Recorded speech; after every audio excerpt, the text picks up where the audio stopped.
Voted 2003 Beekeeper of the Year. Bob has also been president of several beekeeping associations, including the Georgia Beekeepers Association, the Northeast Georgia Mountain Beekeepers Association, and the Macon County Beekeepers in Western North Carolina.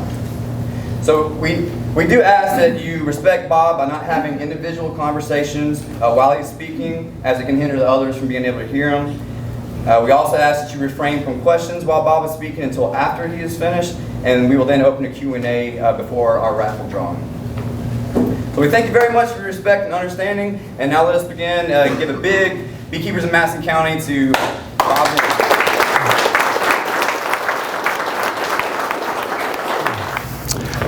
I'm filming this. If it turns out good, you'll see it on YouTube. If it doesn't, you won't. It's as simple as that.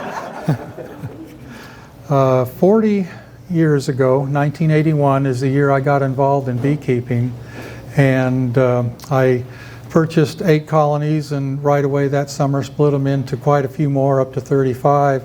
And that summer I met an old man in southern Oregon, where we were living, and he kind of took me under his wing. He had been a commercial beekeeper with 2,000 colonies in southern Oregon, and he kind of learned of my aspirations to be a commercial beekeeper, and he really helped me a lot. He was always he was a very simple person. His little words of wisdom would be very short but profound in my view. And that August of that same year, 1981, he told me something that was very simple, and at the time it was puzzling to me, but over the years I've really taken it to heart. Now, at first that sounds odd, but it's absolutely correct. If you were to put your finger on the calendar of any month and choose the month that would have the biggest effect on your success through fall, winter, into the spring and beyond, it has to be the month of August. And interestingly enough, he told me this before there was any mites in the USA. There wasn't a mite problem yet, and he was already trying to tune me into this fact that what you do in August and then September is really important for your success through winter into the spring, and it gives you the assets you need to split, make honey in the spring. And he was so right. I've really learned it through the years. He was absolutely correct. August, of course, these days mite control is huge. Now, I'm sure there probably are some people in this room that don't treat for mites, and that's fine. Can I ask for a raise of hands of people that don't treat or make a practice of not treating? Not a single hand. That's interesting. I guess I could share this with this group and not insult anybody too badly. Several years ago, I was speaking to a group of beekeepers in North Carolina, and it was a big non-treatment group. It was also a destination for hundreds and hundreds of my nukes every spring. And I really, sometimes my wife will tell you I speak without a filter and I say the wrong thing without thinking. And somebody asked me about treating, and I said, well, I treat. And they said, well, we don't. And I said, yeah, y'all are really good customers too. Now, I think the future is bright for beekeepers. I think we have a future with out treating. I just think we have a lot of work to do. I think we're on the road to reach that goal. I really do. We're just not there yet.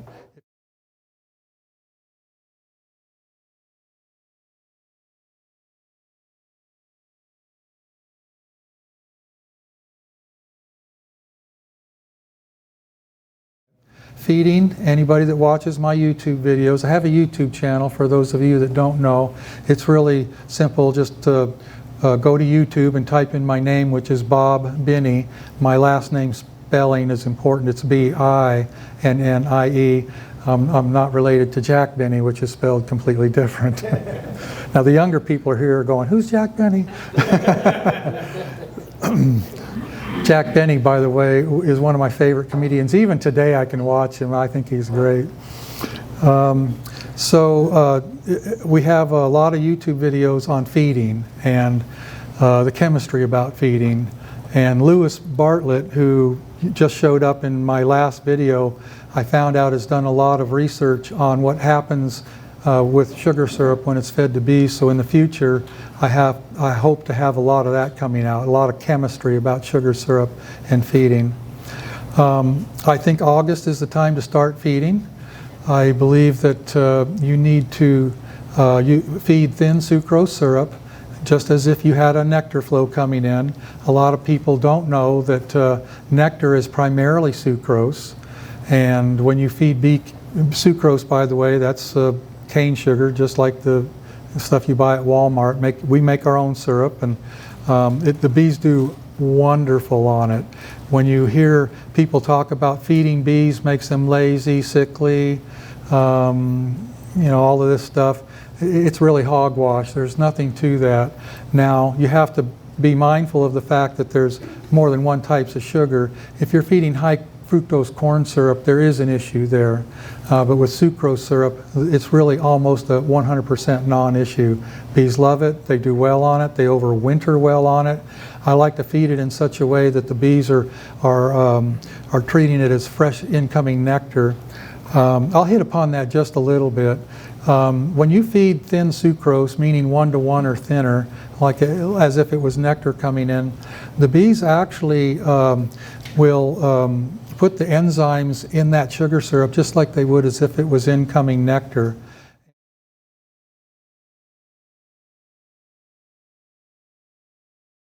There's three major enzymes that I can think of. Invertase, which it converts the sucrose that the nectar primarily is into fructose and dextrose. And the reason the bees do that, the reason they put that invertase in there, is that the sucrose syrup cannot be made thick enough to not ferment easily. It's not as soluble, I think, if I'm saying that correctly, as fructose and dextrose. When they invert that sucrose into fructose and dextrose, suddenly they have something that can reach that magic 18.5% moisture or lower, so it won't ferment. That's the reason for that enzyme. Now, the next one that I think is probably most important for us from this discussion point of view is glucose oxidase. The bees put glucose oxidase in there because it produces gluconic acid. Gluconic acid lowers the pH of your nectar or honey, whatever you want to call it at that stage, to an average pH of about 3.9. That level is highly antimicrobial, bacterial, and all of that stuff, and that's the purpose for that. Now, a byproduct of the production of gluconic acid is hydrogen peroxide. There's actually hydrogen peroxide in honey. It's in small amounts, but it's there, and it's extremely important for this. It helps create this antiseptic situation in the colony, and it happens when you feed thin sucrose syrup, just as if you were there was nectar coming in. Okay, that's a very important thing to remember. With high fructose corn syrup, that doesn't occur. It has to be sucrose syrup for that to occur. Now, we'll get just off the subject of bees for a little bit, and we'll talk about honey as medicine. There's something that magic happens with this. Most of us here know that if you put honey on a wound, that it's in many cases superior to anything you can buy in a pharmacy. It really works well. Now, follow me on this. It's really interesting. When you put honey on your, let's back up a minute. When honey or ripening nectar reaches the point of around 3.9 pH, the production of gluconic acid ceases. But if that pH rises, as long as the honey is raw and the enzyme glucose oxidase is still intact, it once again begins to produce gluconic acid and therefore hydrogen peroxide. When you put honey on your skin and it mixes with the fluids and the salinity of your body and tissue, the pH goes up, the water content goes up, and once again glucose oxidase starts to produce gluconic acid. That's the magic of honey on a wound right there. And of course, you need that enzyme intact. If you pasteurized your honey, it's going to be honey. Even pasteurized honey is good on a wound, but that raw honey has something special going on. Yeah. Okay, so let's go to the next slide. Well, queen assessment. We'll get to queen assessment in a minute too. Let's back up to monitor your mite load. This is the biggest mistake people make. They assume that whatever they did for treating for mites worked without going back and checking to make sure. Biggest mistake. For instance, last year I used Apivar strips in August which is the most important month to treat, and found out in September that we still had a fair amount of mites, and we had to come back with other compounds to help bring our mite situation down before winter. The mites we're finding a little bit of resistance with the active ingredient in Apivar is amitraz, and it's been very useful for many years, but now we're starting to see a little bit of resistance develop. And plus there's an inconsistency in the strips themselves. And in an upcoming video, there's 3 parts of this interview with Jennifer and Lewis, and in there Lewis tells us that the half-life of amitraz is very short when it comes in contact with water, and it changes, the chemistry changes. There's a lot going on with amitraz, and I feel like for me this year it's not going to be my treatment of choice. I'm going to shift back to something I used to use, which is APA Guard, which is a thymol gel product that is mainly distributed by Dadant. You can find it with other supply houses, but it's mainly a Dadant item. The problem with that, there's pros and cons to all these mite treatments, okay? And with ApiGuard, it's very heat sensitive. Here in Danielsville, if you treat with that in August, you're going to be real careful or you're going to ruin your bees. If you give your bees a full dose, what's recommended on the directions of ApiGuard in August, you're going to ruin your colony because you're going to either drive the bees out, you're going to cook some queens, they just really don't like it. So when it's really hot, even though the instructions say it'll go up to 104, you need to give them about a half a dose and then do it multiple times about 7 days apart. It really works. I've done it a lot of times in the past, and that's what I'm going to go back to now for my August treatment. Amitraz is a gentle chemical. It doesn't react synergistically with other chemicals quite as bad as some of the miticides we've had in the past.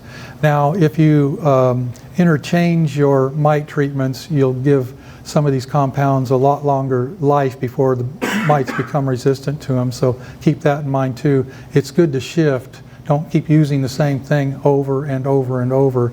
That's a really good way to drive up resistance. That right there is called the Varroa Easy Check. Most bee supply catalogs will have that in there. We carry it in our store. It's a simple little plastic container with, as you can see, kind of a perforated inner bowl, and it's really good for checking for mites.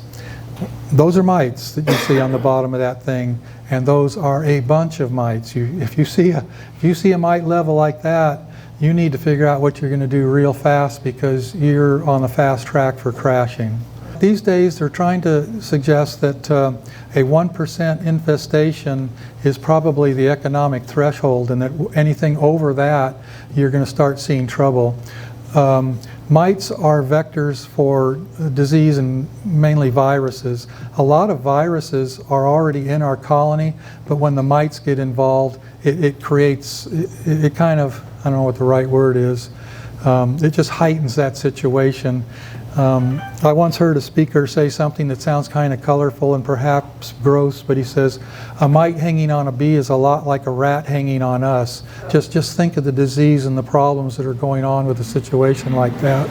Kind of helps us understand what a mite does to a bee. It's not a pretty picture. So, why do we want to treat for the mites in August? Keith Delaplane from the University of Georgia did a study a long time ago, a couple decades ago.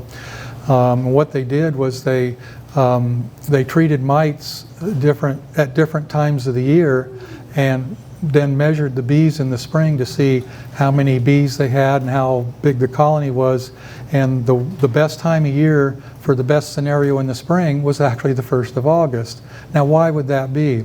The reason is you want to treat the bees that are going to raise the winter bees. You don't want to treat your winter bees. It's kind of this concept, if you want a healthy baby, the mother needs to be healthy first, right? It's the same thing. The bees that are raising the winter bees need to be relatively mite-free, or at least very low in mites, therefore low in viruses and issues before they start nursing and raising the bees that have to make it for 4 months through winter. I think we could all kind of, picture the logic in that.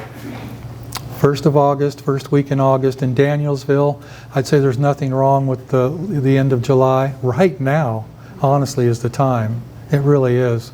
And the longer you wait, the more you're going to be reaching into these winter bees. So when do the winter bees start to be, see, I told you, Wesley, August is, we spend most of the thing right on August. So when do the winter bees begin to start being raised? And my casual observation, simple answer is when the goldenrod pollen starts coming in. That's when they start what I call the fall buildup. It's not a buildup like in the spring where they expand their population hugely. It's when they start building up the population of the bees that have to make it through the winter. That begins with the pollen that starts coming in with the goldenrod flow, which in your neighborhood will start around the 1st of September. It's not far away. That's why you want to treat for mites now. You need the mites gone, the bees healthy, before that begins. When we're feeding bees, it's helpful to understand what the different concentrations of sugar do for the bees. Thin sucrose syrup is highly stimulating. Thick sucrose syrup is less stimulating. If you'll read in the books quite often that they suggest that 2 to 1 is what you should feed late in the summer or in the fall. I like to start just a little earlier in August and start feeding this thin sucrose syrup, which provides this stimulative effect. Thin sucrose syrup is stimulating for brood rearing, for wax production, for a lot of stuff, and then backing up to this enzyme situation, we're beginning to create this antiseptic situation in our beehive, along with treating for mites. We're really getting this hive really healthy before they begin rearing the winter bees. If you do all these things, the odds of your bees making it through the winter go up dramatically. I'll just pause on this for a minute so y'all can look at that.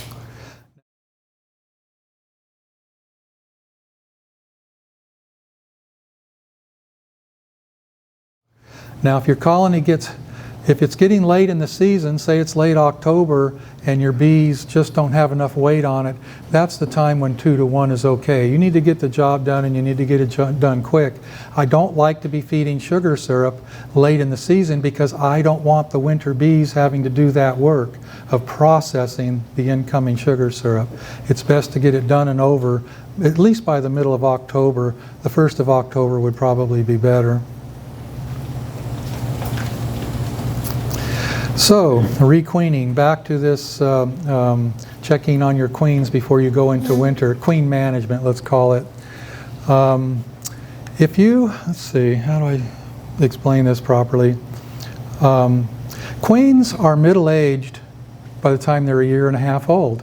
A lot of people don't want to accept that because they see a 2-year-old queen doing a really good job. Well, at 48, I was still doing a really good job, but I wasn't doing the same job I was when I was 35. I think we can all relate with that, right? And now that I'm, just a couple years from being 70, I really see the picture quite a bit more clearly. If you can have a queen that's 1.5 years old or less, not only will she do a better job now, but she's going to do a better job going into winter and coming out in the spring.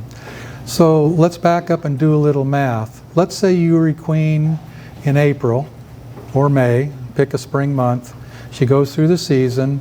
She runs into your 2nd year. She's still doing a good job because maybe she's only 1.5 years old that summer or even less. But how old is she the following spring? If you want to have good overwintering percentages, you need to replace your queens every year.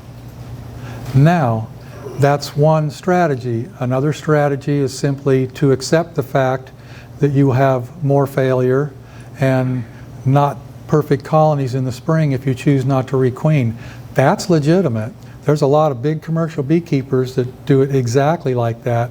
They just replace their failures, they requeen the dinks, the duds, whatever you want to call them, and replace them. And because it's a lot of work replacing every queen every year.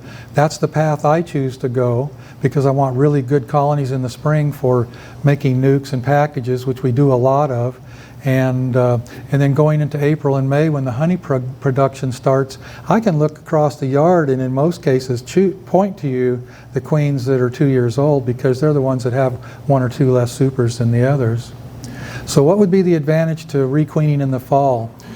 Not only is a queen middle-aged by the time she's a year and a half, she really doesn't come into her prime until she's maybe 4 to 6 months old. In other words, a brand new queen will not do quite as good a job as a queen that's 6 months old. Just like human beings, they have to mature and hit their stride. Queens, bees, I use humans as an example for bees all the time. What makes a bee comfortable and happy is pretty much the same things that makes us comfortable and happy as far as temperatures and humidity. You know, have you ever noticed when it's real humid, your bees are a little more testy and, you know, things like that? What makes us comfortable makes a bee comfortable too. So, and when we're talking about maturity, it's the same way. You know, a teenager might be quite physically able, but that teenager probably isn't going to do as good a job as a mature 20 to 30-year-old. Does that make sense? So that's the reason for fall requeening, is that if you requeen in the fall, you will have the very best production possible the next summer. The drawback to requeening in the fall is that the next spring you're now beginning your second season, and it is an absolute fact. There is no debate on this. There's lots of research been done that a queen from the present calendar year will swarm less than a queen from the previous calendar year, even if it's a fall queen. A fall queen will swarm less than the spring queen from the previous year. It really comes down to the younger the queen, the less swarming you're going to have. So that is the disadvantage or advantage, depending on how you look at it, to spring requeening. Fall requeening is great, gives you the very best percentage of overwintering success, but as far as swarming and the other issues that are going on in a colony, spring requeening is the best. So Steve Tabor, some of the older guys in the room know who Steve Tabor was. He's a famous entomologist that passed a little while ago, about 10 years ago. He's actually a friend of mine, believe it or not. I knew Steve pretty well. And I remember at a bee meeting, somebody asked him, and said, when's the best time to requeen? And Steve had no filter. He'd insult anybody at the drop of a hat, not on purpose, he just was blunt. And he said, he looked at the person and exasperated, like, whenever you need a new queen.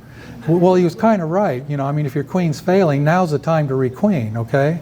So you just got to be mindful of what's going on in your colony. That's all with your queen. I like checking the queen. And just because a queen's brand new, just like a human being, there's no such thing as 100%. Just because the queen's brand new is not a guarantee that she's going to be a good queen through that season.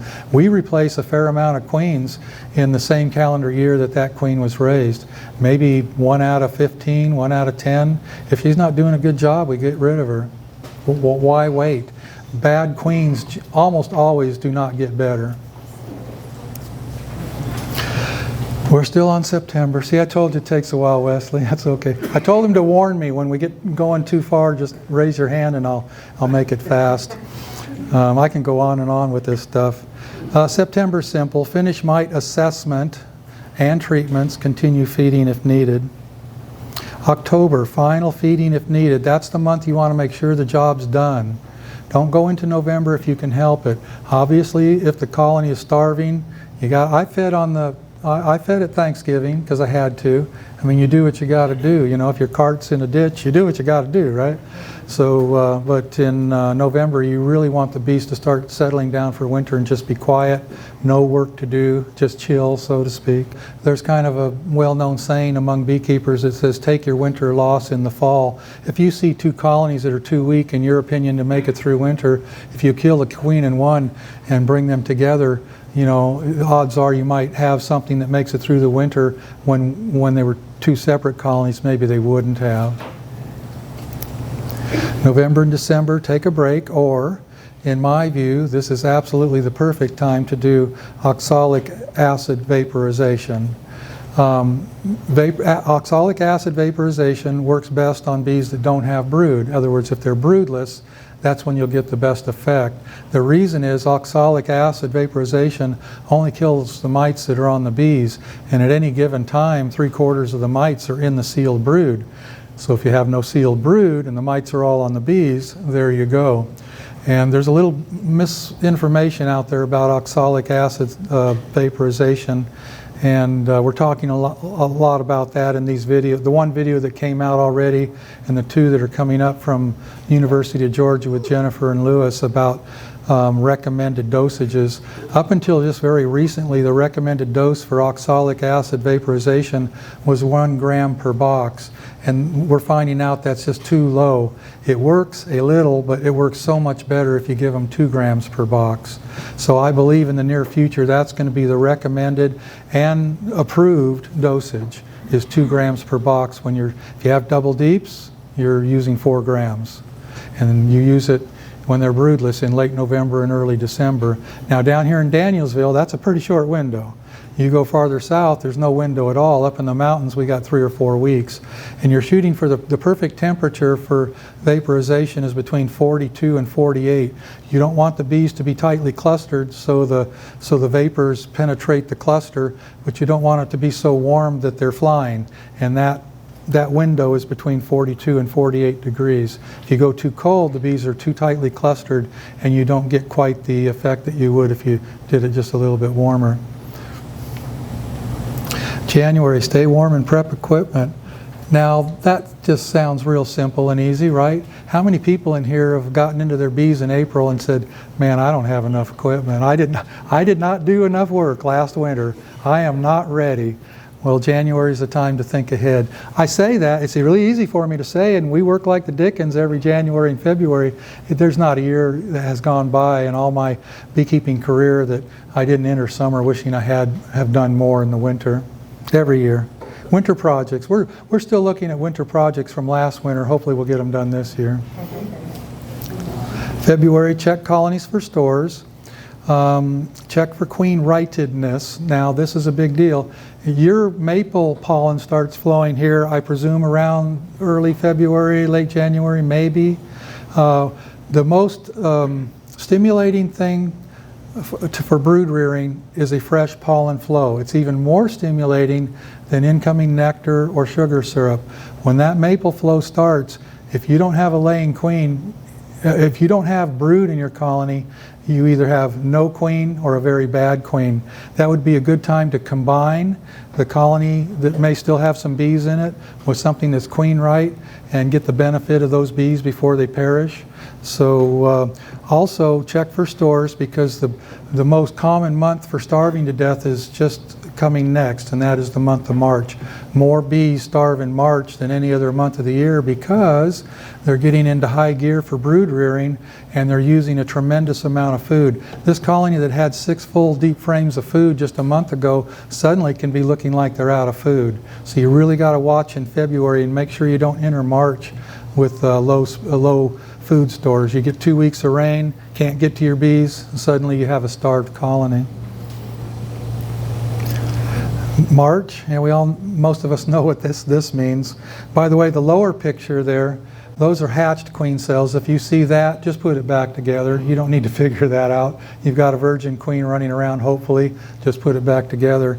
If you've got a colony full of those queen cells like you see in the top frame, there's an opportunity to do some work there. If it's full of queen cells, you have an opportunity to do some splitting if you choose. Or, if you don't want to increase your colony numbers, simply cut out all the queen cells except for maybe 2 good-looking ones. You have to be aware, a lot of people say, you know, my colony swarmed 4 times. Well, yeah, but it only swarmed once with the original mature mated queen. The ones that come after that are virgin queens that are hatching and successfully creating more but smaller swarms. And I have seen colonies swarm themselves to the point where they just don't have anything left. They swarm themselves to death and there's hardly any bees in there. So if you just leave 2 cells, that scenario doesn't occur. March through June, that's a common sight right there. I mean, it's a fun sight, but you don't want to see too much of it because, you know, to me that's, I used to say that's like a $150 bill or $100 bill flying away, but these days it's more like 150 to 200 when you consider the value of honey and whatever that colony would have produced if it didn't swarm. So why split colonies? Exactly for the picture we just saw. There's a few ways of keeping your colony from swarming in the spring. There's checkerboarding, which I won't go into here. That's a lecture all by itself. I prefer, because of the size of our outfit and because there's so much labor in checkerboarding, I prefer to split bees down to a point where we can have less swarming. With 2,000 colonies, you can't visit every colony every 5 or 7 days, so we have to do something and kind of look towards the future. We like to set our colonies up at a size that we think will keep them from swarming but yet produce honey. And the same man that told me the little blurb about the beekeeper's calendar starts in August also told me something else that was important. He said that a colony that in the spring that has 4 frames of bees with brood, this would be the colony when the maple's blooming, 4 frames of bees with brood, will peak in population in 7 to 8 weeks. A colony that peaks in population before the major honey flow starts has a high degree of propensity to swarming. If it peaks in population after the major honey flow starts, a lot of times it'll just set into producing honey and forget about swarming. So obviously intuitive, we think that the biggest colonies make honey, and that's correct. But let's say you got 10 colonies in the yard and you've lost the battle with a few of them and 2 or 3 have swarmed. The ones that didn't swarm might have a bigger honey crop than the ones you split, but in the other yard of 10 colonies, if you split them all and kept them from swarming, the overall average could be more. And that's the way I look at it. Plus, I don't have to worry about them so much and work them every week trying to keep them from swarming. We split colonies down, try to get them to a population that will peak just after the flow starts, and we have a lot better luck with that. Of course, there's another reason for splitting colonies, and that is making more colonies for either yourself to up your numbers or for profit. Split or equalize. Equalizing is just as important as splitting. If you have 10 colonies, the odds are that some of them are going to be small, maybe just made it through the winter, and others will be big and they're going to swarm early. They're already massive in March. They're just a week away from swarming. Well, before they start making preparations for swarm, you can actually take sealed brood and bees out of the colonies that are large and add it to the small ones, bring them up so they'll make a honey crop on time, and bring the big ones down so they won't swarm before the honey flow starts. Equalizing can be a really great tool. And the bees don't fight. You think you're going to add frames from one colony to another. You have to do lots of fancy things to keep them from fighting. I've just never seen it to be an issue. We transfer brood around at will and never see an issue. We like using sealed, and if we can find frames that you can actually see bees chewing out, hatching brood, that's the very best stuff to give to a small colony. In April, add supers, add more supers, and hopefully add more supers. That's a fun picture for us. That happened 2 or 3 years ago. These are our bees in South Dakota, and that was the honey crop that year in South Dakota. This year, South Dakota is terrible. It's so dry. They're in a severe drought up in the Dakotas and some of those states up there. So I feel sorry for them. I'm glad I didn't send bees this year. That year, though, we really nailed it. May and June and July, harvest and process honey. Keep monitoring your overall health of your colony, your mite count. Be on the lookout for issues like viruses like European foul brood and things like that. And we're back to the last slide again. So now, am I correct? We can open the floor for questions? Yeah,